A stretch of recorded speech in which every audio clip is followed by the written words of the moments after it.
दुराचार करते हैं, भ्रष्टाचार करते हैं, उसका कोई हिसाब किताब नहीं रखते हैं लोग। लेकिन कलयुग के लोग मंदिर में जाकर के एक बार घंटा या घंटी बजाएंगे तो कहेंगे अब ध्रुव प्रहलाद के बाद मेरे नंबर है। दिन भर पाप करेंगे, दिन भर झूठ बोलेंगे, दिन भर ऐसे कर्म करेंगे और शाम के मंदिर में जाकर के घंटी बजाएंगे तो कहेंगे अब सबसे बड़ा धर्मात्मा मैं ही हूं, सबसे बड़ा पुजारी मैं ही हूं, सबसे बड़ा ज्ञानी मैं ही हूं। दिन में 4 बार शराब के ठेके पर जाएंगे, उसका कोई हिसाब किताब नहीं होता है, और मंदिर में जाकर के घंटा बजाएंगे तो कहेंगे अब ध्रुव प्रहलाद के बाद मेरे ही नंबर है। दिन में 25 बार झूठ बोलेंगे, उसका कोई हिसाब किताब नहीं करेंगे लोग, और एक बार सच बोलेंगे तो कहेंगे अब राजा हरिश्चंद्र के बाद मेरे ही नंबर है। गुरुदेव, ऐसे कलयुगी जीवों का कैसे कल्याण होगा, ऐसे पापी जीवों का कैसे उद्धार होगा, ऐसे नारकी जीवों की कैसे सद्गति होगी, कैसे मुक्ति होगी। इसलिए हे गुरुदेव, जो मंगलों को भी मंगल कर दें, पवित्रों को भी पवित्र कर दें, और भगवत प्राप्ति का जो सरलतम साधन है, श्रेष्ठतम साधन है, वह कृपा करके हम सबको बताएं। क्यों? क्योंकि आपके ऊपर गुरुदेव संत की कृपा है, गुरु की कृपा है, और जिसके ऊपर गुरु की कृपा हो जाती है, जिसके ऊपर संत की कृपा हो जाती है, उसके लिए वैकुंठ भी बड़ी आसानी से प्राप्त हो जाती है। चिंता मनिर्लोक सुखम सुरद्रुः स्वर्ग संपदम प्रेक्षति गुरु प्रीतो वैकुंठ प्रिय दर्शनम। तो महाराज, जिसके ऊपर गुरुदेव भगवान की कृपा हो जाए वह वैकुंठ लोक भी आसानी से प्राप्त कर लेते हैं। सूत जी महाराज के प्रश्नों को सुनकर के, सौनक जी के प्रश्नों को सुनकर के सूत जी महाराज गदगद हो गए, और सूत जी महाराज ने कहा, हे सौनकादिक ऋषियों, आपके मन में हमारे प्रति इतना स्नेह है, इतना भाव है, तो अब हम आपको समस्त शास्त्रों का सार ही सुनाने जा रहे हैं, सो ध्यान देकर के सुनो। हे ऋषियों, हे महात्माओं, हे संतों, हे भक्तों, इस दुनिया में सबसे बड़ा डर किस बात का है? बताओ, इस दुनिया में सबसे बड़ा डर किस बात का है? इस दुनिया में सबसे बड़ा डर है मृत्यु का। इस दुनिया में सबसे बड़ा डर है मौत का, मृत्यु का, मरने का। इस दुनिया में कोई भी ऐसा व्यक्ति नहीं है जो मरने से न डरे। हर व्यक्ति डरता है, शत्रु से, दुश्मनों से, लाभ हानि से डरता है लोग। लेकिन एक बात ध्यान से सुनिएगा, ये मृत्यु लोक है। ये कौन सा लोक है? मृत्यु लोक। यहाँ जो आया है उसे एक न एक दिन जाना पड़ेगा।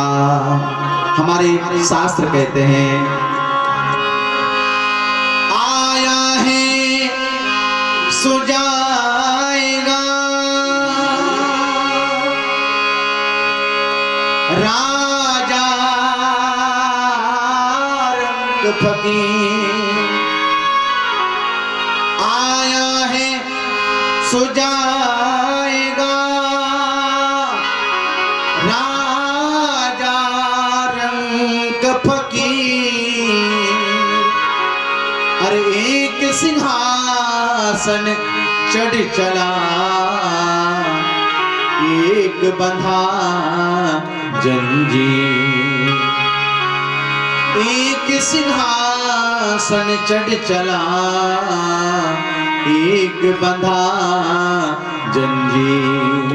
भैयाओं, इस लोक का नाम ही है मृत्यु लोक। यहाँ जो आया है उसे एक न एक दिन जाना पड़ेगा। गीता में भगवान कहते हैं, जातस्य ही ध्रुवोर मृत्युर ध्रुवम जन्मतस्य च। हे अर्जुन, जन्मे हुए प्राणी का मौत निश्चित है और मरे हुए का जन्म निश्चित है। ध्यान सुनना सब लोग, जो इस संसार में आया है उसको मरना पड़ेगा, और जो मर गया है उसको जन्म लेना पड़ेगा।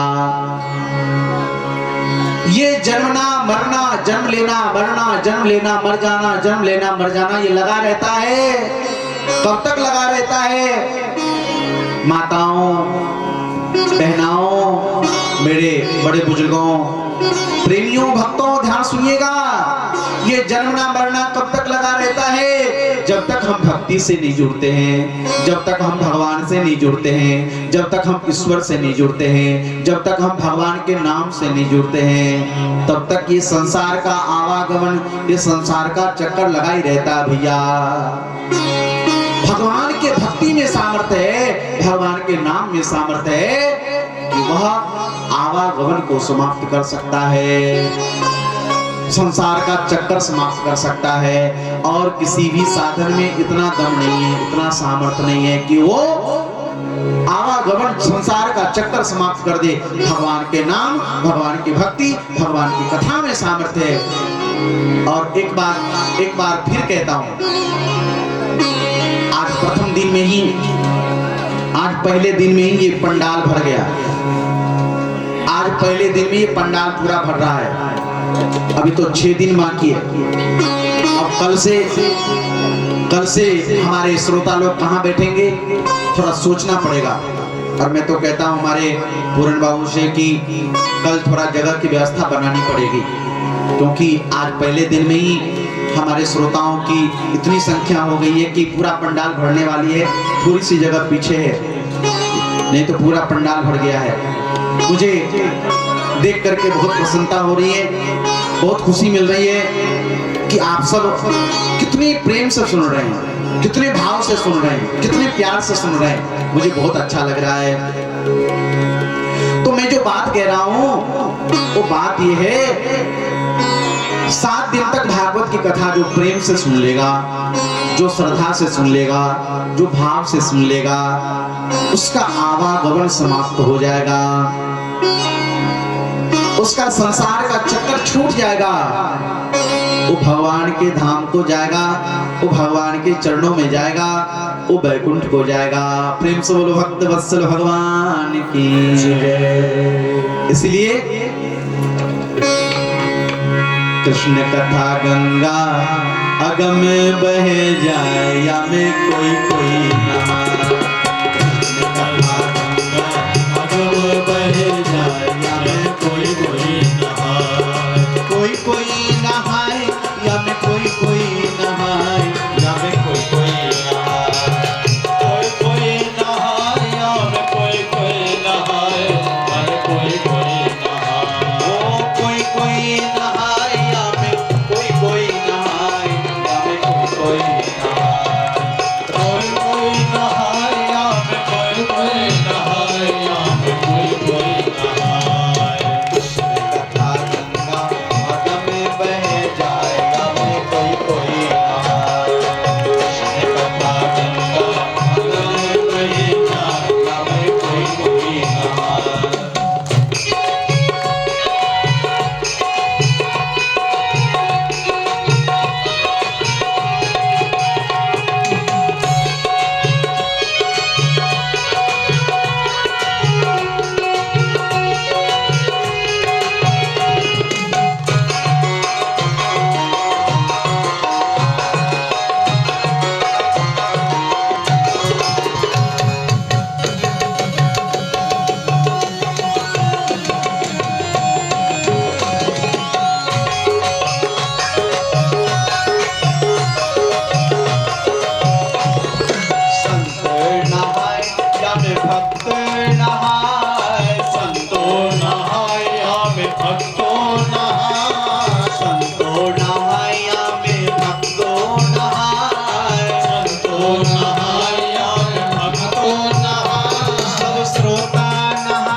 धुलाया में कोई कोई नहाए।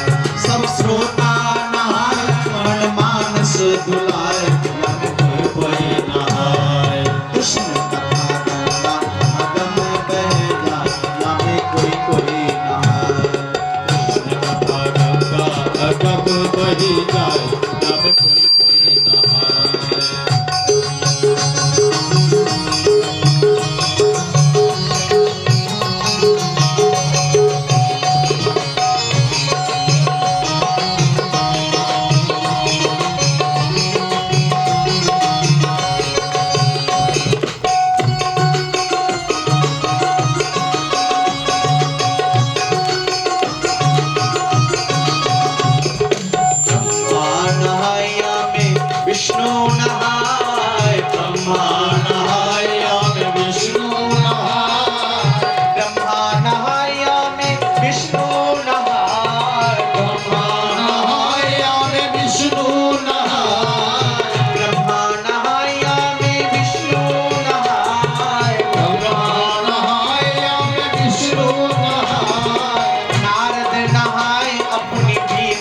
बजाया में कोई नहाए। नारद नहाए अपनी बीना बजाया में कोई नहाए। ताली की सेवा करते हुए कृष्ण कथा गंगा खत्म बहे जाया में कोई नहाए। कृष्ण कथा गंगा खत्म बही जाया में कोई नहाए। ओ या में कोई नहाए, या में कोई नहाए, या में कोई नहाए। कोई नहाए या में कोई नहाए, या में कोई नहाए। कृष्ण कथा गंगा खत्म बहे जाया में कोई नहाए। कृष्ण कथा गंगा गम बही जाए में कोई नहाए। कृष्ण कथा गंगा अगम बह जाया में कोई नहाए। कृष्ण कथा गंगा गम बही जाए में कोई नहाए। कृष्ण कथा गंगा अगम बह जाया में कोई नहाए। कृष्ण कथा गंगा गम बही जाए में या में कोई नहाए। प्रेम से बोलो भागवत भगवान की जय। कृष्ण कन्हैया लाल की जय। राधा रानी सरकार की जय। जय जय श्री राधे। तो मैं निवेदन कर रहा था, सूत जी महाराज बोले, हे ऋषियों, इस दुनिया में सबसे बड़ा डर है मृत्यु का। मृत्यु का डर प्रत्येक प्राणी को, प्रत्येक जीव को, प्रत्येक व्यक्ति को डराता है। हाँ, राजा परीक्षित को 7 दिन में मरने का श्राप लगा। ब्राह्मण बालक ने राजा परीक्षित को 7 दिन में मरने का श्राप दिया कि राजा परीक्षित, आज के 7वें दिन तुझे तक्षक डस लेगा और उसके डसने से तुम्हारी मौत हो जाएगी। और जब राजा परीक्षित को पता चला कि आज के 7वें दिन हमें तक्षक डस लेगा, सर्प डस लेगा और उसके डसने से मेरी मृत्यु हो जाएगी, तो राजा परीक्षित अपने पुत्र को राज्य देकर और महाराज सीधे शुक्रताल चले गए, शुक्र तीर्थ में। और गंगा किनारे बैठकर राजा परीक्षित अनशन करके बैठ गए और भगवान के ध्यान करने लगे, भगवान का चिंतन करने लगे, भगवान का स्मरण करने लगे। और जब गंगा किनारे राजा परीक्षित भगवान का स्मरण कर रहे थे, चिंतन कर रहे थे, याद कर रहे थे, उसी समय सुखदेव जी महाराज पधारे। और जब सुखदेव जी महाराज राजा परीक्षित के सामने आए, सुखदेव जी महाराज के चरणों में परीक्षित ने प्रणाम किया है, चरण वंदन किया है, चरण धोए हैं, चरणामित किया है और पूजा की है। और परीक्षित बोले, गुरुदेव, मैं 7 दिन में मरने वाला हूं, मुझे क्या करना चाहिए, आप कृपा करके बताइए। और परीक्षित के कल्याण के लिए, परीक्षित की मुक्ति के लिए, परीक्षित की सदगति के लिए जब सुखदेव भगवान राजा परीक्षित को कथा सुनाने लगे, उसी समय देवता अमृत कलश लेकर के आ गए। और वह देवता अमृत कलश लेकर के आए, परीक्षित के सामने, सुखदेव जी के सामने अमृत कलश रख दिया। और देवताओं ने निवेदन किया कि हे सुखदेव जी महाराज, हमें जैसे पता चला कि राजा परीक्षित को 7 दिन में मरने का श्राप लगा है और इसीलिए आप इन्हें भागवत की कथा सुनाने जा रहे हैं, तो गुरुदेव हम ये स्वर्ग का अमृत ले आए हैं। गुरुदेव, ये अमृत आप राजा परीक्षित को पिला दीजिए। राजा परीक्षित अजर अमर हो जाएंगे। और जो भागवता अमृत आप राजा परीक्षित को सुनाने जा रहे हैं, वो भागवता अमृत हम सबको सुना दीजिए, हम सबको पिला दीजिए। देवताओं ने यह प्रस्ताव रखा, किसके सामने? सुखदेव भगवान के सामने। देवताओं के प्रस्ताव को सुनकर, उनकी बातों को सुनकर सुखदेव जी महाराज बहुत जोर से हंसे। और सुखदेव जी महाराज ने कहा, देवताओं, अगर तुम लोग श्रद्धा से श्रोता बन करके आते, प्रेम से श्रोता बन करके आते, तो ये भागवत की कथा हम तुम्हें अवश्य सुनाते हैं। लेकिन तुम लोग तो सौदागर बनकर के आए हो, तुम लोग तो व्यापारी बनकर के आए हो, तुम लोग तो बनिया बनकर के आए हो, इसलिए ये भागवत की कथा हम तुम्हें नहीं सुनाएंगे। ये भागवत की कथा हम तुम्हें नहीं सुनाएंगे, इसलिए प्लीज यू कैन गो, यहाँ से जल्दी चले जाओ, ये भागवत हम तुम्हें नहीं सुनाएंगे। और ध्यान से सुनना सब लोग। सुखदेव भगवान देवताओं को डांट करके भगा दिया, भागवत की कथा देवताओं को नहीं सुनाए सुखदेव जी महाराज। सोचो, जो कथा सुखदेव जी महाराज देवताओं को नहीं सुनाए, वही कथा आप लोग सुन रहे हो। कितने भाग्यशाली हो आप लोग, कितने पुण्यात्मा हो आप लोग, कितने तपस्वी हो आप लोग, कितने तपस्वी हो आप लोग जो यहाँ पर बैठ करके भागवत की कथा सुन रहे हो। एक बात कहूं, भागवत की कथा सब नहीं सुन सकते।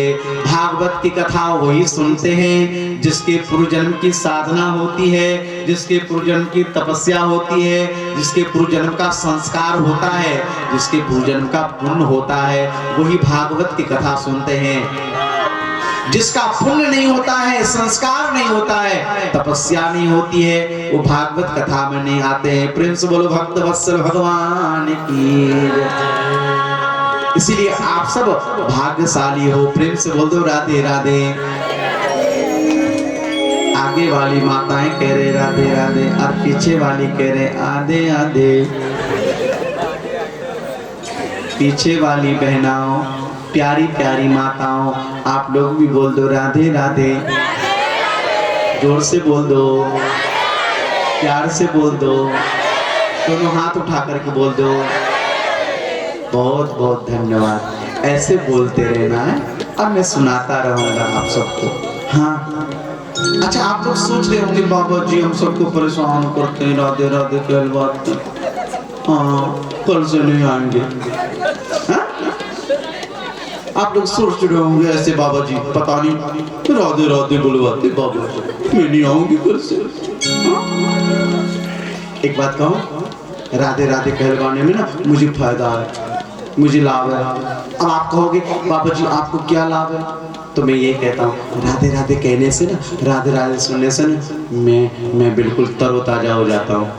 हाँ, बिल्कुल एनर्जी फुल हो जाता हूँ, बिल्कुल चार्ज। हाँ, बिल्कुल चार्ज हो जाता हूँ, करंट आ जाता है मेरे भीतर। क्यों? राधा नाम में बहुत शक्ति है। मैं वृंदावन वाला बाबा जी हूँ। और हमारे वृंदावन में कितने लोग वृंदावन गए बताना, हाथ उठाना भक्तों। कितने लोग वृंदावन गए? माताओं सोच विचार करके उठा दिया कर। मैंने कार उठा दिया। हाँ, चलो कोई बात नहीं। जो लोग वृंदावन नहीं गए, मैं वृंदावन बिहारी सरकार से प्रार्थना करता हूँ कि हमारे जो है, हमारे भाटीन गांव के जितने भी भक्त हैं, माताएं हैं, बहनाएं हैं, भक्त लोग हैं, हे वृंदावन बिहारी सरकार, हमारे यहाँ के भाटीन गांव के सभी भक्तों को, सभी श्रोताओं को अपने पास बुलाना, वृंदावन में बुलाना, अपने चरणों का दर्शन देना। ठीक है? मैंने अर्जी लगा दिया ये इनसे ठाकुर जी के चरणों में। ठीक है? हाँ, कभी ठाकुर जी बुलावे वृंदावन जरूर जाना। ये मत कहना पैसा नहीं है पापा जी, पैसा। हाँ, पैसा नहीं है, नहीं जाएंगे। कभी कभी तो पैसे के चक्कर में लोग नहीं जाते, भगवान तो सबको बुलाते हैं। बाबा जी पैसे नहीं, गरीब गरीब। मोटरसाइकिल पे घूमने के लिए लोग गरीब नहीं होते। लोग मार्केटिंग करने के लिए गरीब नहीं होते लोग। हाँ नहीं, लेकिन तीर्थ करने के लिए लोग गरीब हो जाते हैं। सोचते तीर्थ में जाएंगे, वहाँ खर्चा करना पड़ेगा, वहाँ दान देना पड़ेगा, ट्रेन किराया, बस किराया, टेम्पो किराया, और वहाँ जाएंगे ये पंडा लोग परेशान करेंगे, बाबा जी लोग परेशान करेंगे। फालतू छोड़ो छोड़ो, ये वृंदावन छोड़ो, ये अयोध्या, घर में अयोध्या है, घर में वृंदावन है। क्या करोगे, क्या करोगे वृंदावन जाकर के? दिल्ली जाओ, दिल्ली जाओ, मुंबई जाओ, बेंगलोर जाओ। हैं? हाँ, हैं? काठमांडू जाओ। हाँ, काठमांडू पढ़ाई करो, व्यापार करो, बिजनेस करो, दुकान लगाओ, दिल्ली जाओ, व्यापार करो, बिजनेस करो, फैक्ट्री लगवाओ, पैसा कमाओ। वृंदावन में क्या मिलेगा? वृंदावन में तो खर्चा करना पड़ेगा, अयोध्या में तो खर्चा करना पड़ेगा, दिल्ली, मुंबई, काठमांडू में तो पैसा कमाना पड़ेगा। है? वहाँ तो पैसा कमाओगे, पैसा आएगा, यहाँ क्या आएगा? इसलिए लोग दिल्ली जाते हैं, मुंबई जाते हैं, बेंगलोर जाते हैं, काठमांडू जाते हैं लोग, वृंदावन नहीं जाते, अयोध्या नहीं जाते लोग, पैसा खर्चा हो जाए। प्रेम से बोल दो राधे राधे, जोर से बोल दो, प्यार से बोल दो, दोनों हाथ उठा करके बोल दो। चलो अब तो समझ गए आप लोग, अब समझाना नहीं पड़ेगा। अब मुझे लगेगा कि मैं वृंदावन में बैठा हूँ। हाँ चलो, तो मैं निवेदन कर रहा था कि जो कथा सुखदेव भगवान देवताओं को नहीं सुनाए, वही कथा आप लोग सुन रहे हैं। आप सब बड़भागी है, आप सब तपस्वी है, आप सबका संस्कार है। प्रेम से बोल दो राधे राधे। महाराज, जब सुखदेव भगवान ने देवताओं को डांट करके भगाया, सभी देवता ब्रह्मा के पास में गए और ब्रह्मा से सभी देवताओं ने शिकायत कर दिया। ब्रह्मा जी, ब्रह्मा जी, ब्रह्मा जी। ब्रह्मा जी ने कहा क्या हुआ देवताओं? देवताओं ने कहा ब्रह्मा जी देखो ना, हम सब के सब देवता गए थे सुखदेव भगवान के पास में कथा सुनने के लिए, पर सुखदेव भगवान ने हम सबको कथा नहीं सुनाया, हम सबको डांट करके भगा दिया, फटकार दिया, भगा दिया। गुरुदेव ब्रह्मा जी, मैं ये जानना चाहता हूं कि इस भागवत कथा में, इस भागवत में ऐसी क्या विशेषता है कि सुखदेव भगवान ने ये कथा राजा परीक्षित को सुनाए और हम सबको नहीं सुनाए, हम सबको डांट करके भगा दिए, फटकार दिए। ऐसी क्या विशेषता है इस भागवत कथा में? तब ब्रह्मा कहते हैं हे देवताओं, पहले ये देखो कि राजा परीक्षित को 7 दिन में भागवत कथा सुनकर के मिलता क्या है, होता क्या है, परिणाम क्या निकलता है 7 दिन में कथा सुनकर के। पहले ये देखो। सभी देवता प्रतीक्षा करने लगे। 7 दिन तक सुखदेव भगवान राजा परीक्षित को भागवत की कथा सुनाते रहे और 7 दिन के उपरांत जब भागवत कथा सुनकर के राजा परीक्षित को मोक्ष प्राप्त करते हुए देखा, बैकुंठ जाते हुए देखा, भगवत धाम जाते हुए देखा, तो धाता अपि विस्मितः, पितामह ब्रह्मा भी विस्मित हो गए, यानी कि आश्चर्यचकित हो गए। और पितामह ब्रह्मा ने स्वर्ग लोक में, ब्रह्मलोक में तराजू लिया। तराजू आप लोग जानते हो, तराजू